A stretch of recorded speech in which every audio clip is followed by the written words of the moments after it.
Well, let's talk more about Saskatchewan as the last round of polls are indicating a very tight race as the Saskatchewan NDP under Carla Beck seem to have gained the momentum in the last days of this provincial campaign against Scott Moe and the Saskatchewan Party. So for more, let's now reach out to polls analyst Philippe Fournier. He's the founder and the editor-in-chief of 338 Canada. Philippe, hello to you. Thank you for joining us. Good evening, Michael. Good to speak with you. And you. So here we are. We just had a very close vote in British Columbia, and you say Saskatchewan could be just as close. What are the numbers telling you? Okay, so we have to stress that obviously the polling that we had in recent days has changed dramatically over what we've seen in the past year or even the past decade in Saskatchewan. From most of the time, my time at 338 covering Saskatchewan politics, it was just a matter of routine saying, okay, it's a Sask Party majority. And it was still the case when this campaign began. But in the last week, we have seen successive polls that give the NDP a slight edge in voting intentions. If we look at the polling average, I have 48% for the Saskatchewan NDP and 47% for the Sask Party, and only bits and crumbs to the other parties. Let's remind ourselves that the Sask Party won by almost 30 points 4 years ago. And so even though the NDP could have gone closer, the fact that they are tied, that shows that it's a massive, dramatic turnaround, and I'm very looking forward to see if it unfolds that way tonight, according to the polls. Okay, so it's a dramatic turnaround, as you say. So what happened to the support for the Saskatchewan Party? As you say, very much in the lead for years now. Was there a particular or a group of particular issues that voters perhaps turned on?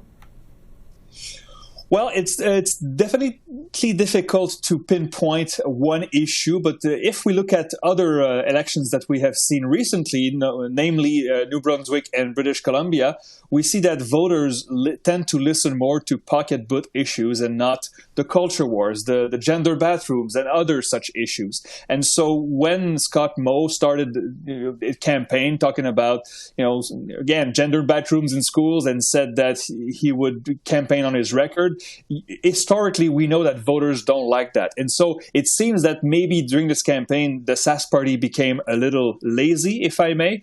And the NDP ran a strong centrist campaign talking about change, talking about schools and hospitals, what voters want to hear. So the campaign was almost perfect for the NDP. Now, of course, we should remind people watching us that even though the NDP may have an edge in the vote count, in the seat count, it's a whole other story, because we expect the NDP to do very well in Saskatoon and in the capital city of Regina, but sweeping those two cities is not enough to reach the threshold of 31 seats, Michael. And so they have to find a way to win in smaller cities like Prince Albert and Moose Jaw. And if they win every one of those seats, perhaps they'll get that 31st seat that they need to claim victory. Okay, so their path is a bit more difficult than the Conservative vote, in that the Conservative, support is more efficient in terms of turning out seats. But, you hinted to it. There has been historically this distinct urban-rural divide in Saskatchewan elections, with the Saskatchewan Party, capturing suburban votes in smaller city centres and the rural areas since 2007. Is the NDP gaining? You're saying that they would have to win the smaller city centres and reach out to those suburbs, but are you seeing an indication of that type of swing? Well, we didn't have any polls located in the suburbs only. However, when we see such a dramatic swings, it doesn't happen in a vacuum. So if the NDP really does capture 48% of the vote tonight, that would be an increase of 17 points compared to 4 years ago. And so such a dramatic swing cannot happen just very locally. They would be generalized. The amplitude would vary from place to place, but any seat that was close 4 years ago would not be close and would go to the NDP tonight. But again, the margin for victory for the NDP is very tight.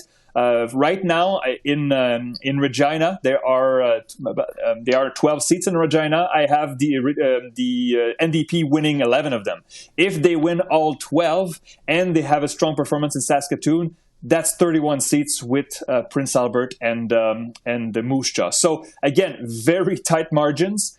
And there's always a possibility, Michael, that we have a complete surprise. Just in British Columbia, Nathan Cullen in northern BC had a safe seat, we thought, and he lost it. So there's possibility that we have a surprise tonight, but really looking forward to see if it's close or if the polls miss the mark and then the Sask Party just rolls to victory. We'll wait and see. Yeah, well, certainly not the cakewalk that people perhaps thought when the writ was dropped on this campaign. So, walk us through then. You know it better than most of Canadians outside Saskatchewan. So what ridings are you going to be watching out for in Saskatchewan to perhaps be, if not an exact bellwether, close to a bellwether as to where this vote's going? Okay, so my 31st seat, if I rank the seats for the NDP from most likely to least likely, the 31st is Saskatoon-Willow Grove. So Saskatoon-Willow Grove is to the north and to the east of Saskatoon. It's the outskirts. It's mostly suburban, and there's some part of rural areas in there. If the NDP wins this, it's probably because if they're heading for a victory. Another one is north of Saskatoon is Martensville-Blairmore. The NDP has claimed to media that they are leading in there, but it's also a seat that they had lost by more than 25 points 4 years ago. And so if the NDP managed to win there, that means they won. On the other side, though, if the Sask Party does better than we think in the cities, if the NDP does well but does not sweep the cities, then Scott Moe would salvage a majority for his party. Okay, well, we are watching Pop the Popcorn, Philippe. This could be a night that'll keep us up for a while. Thank you for this. I always appreciate the insight, Philippe Fournier. Thank you very much, Michael.